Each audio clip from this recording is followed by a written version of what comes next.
Hello, wonderful people. This is Tom Chuck with Choice Coaching. It's so good to see you again.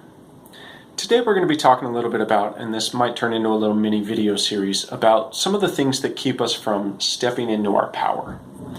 And what do I mean when I say stepping into our power? What I mean is, in everyday life, what would it be like if you felt not just powerful, but capable and confident to create the changes that matter most to you, to create the changes in the environment around you that matter, and to help the people that you love more? That's what it feels like to step into your power, is to feel capable and confident, and to know that even if you don't know how you're going to get there, you know that you can get there. So what's one of the first things that stands in our way? Obviously, at its most basic, you should be writing down your goals and figuring out what it is you want. If you're not doing that already, go watch one of those videos. That's lowest hanging fruit. Today, what I want to talk to you about, though, is externalization of obstacles.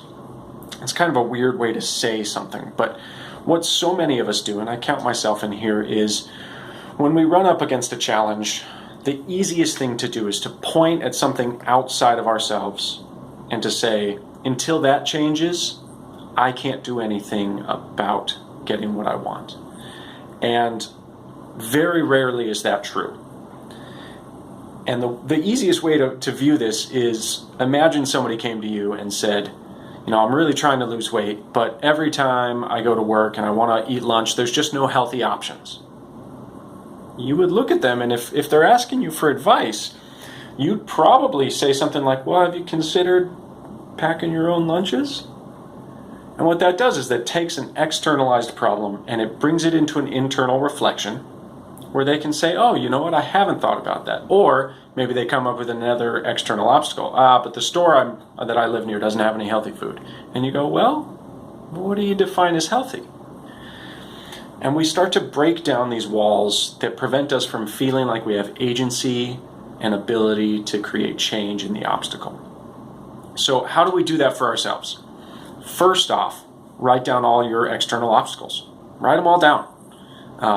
When you think about that thing that you want most in the world, what are all the little pieces outside of you that your brain and that voice of fear inside of you is telling you those are the things that are keeping you from getting success? Write them all down. And then do the hard thing. Either step in with your accountability buddy. Yes, that's ideal. Ask them for advice and ask them how you might be able to reframe some of these things. Or if you're not with your accountability buddy, then be your own accountability buddy and ask yourself for advice. Pretend it's somebody else coming to you and saying, hey, this is what I want and this is what's standing in my way. And instead of nodding your head and going, yep, it sure is, start finding some ways to build more agency and ability to create change in there. I guarantee you they're there. We as humans are fantastic at making things seem hopeless when they are not at all hopeless. So don't put yourself in that predicament. Build yourself up, give yourself a path forward, and stop externalizing your fears. That's all for today. We'll be back again soon with more things that prevent you from stepping up to your power and hopefully how to step out of that. Thanks so much. It's great to see you. Have a wonderful day.